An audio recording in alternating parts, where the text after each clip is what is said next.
Hi అండి. ఈరోజు నేను సగ్గుబియ్యంతో వడియాలు చేసి చూపిస్తాను. ముందుగా సగ్గుబియ్యం పౌడర్ చేసుకొని వాటర్ వేసుకొని నానబెట్టుకోవాలి. ఇలా నానబెట్టుకున్నాక ఒక హాఫ్ అన్ అవర్ నానబెట్టుకున్నాక ఇలా అవుతుంది. దీనిని సగ్గుబియ్యం తీసుకున్నాం కదా, ఇలా పౌడర్ చేసుకోవాలి. దీనిని మనం మిక్సీ జార్లో వేసుకుని మెత్తగా పేస్ట్ చేసుకోవాలి.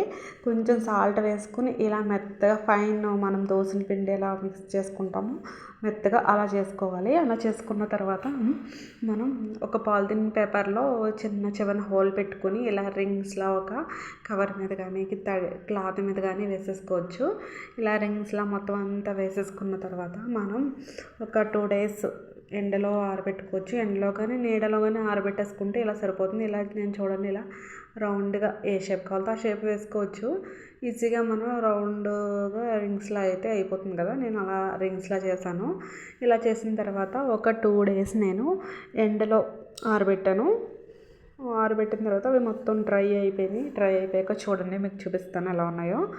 2 days 1 day మనం నీడలో ఫ్యాన్ గాల్లో కూడా ఆరబెట్టుకోవచ్చు. ఇలా మనకి వైట్గా భలే అందంగా ఉన్నాయి కదా, చూడటానికి ఫ్లవర్స్ లాగా. ఇవి నేను 2 days ఎండబెట్టినప్పటికీ ఇలా అవి మొత్తంగా ఫ్రై చేశాను. చూడండి ఎంత బాగా వచ్చినాయో.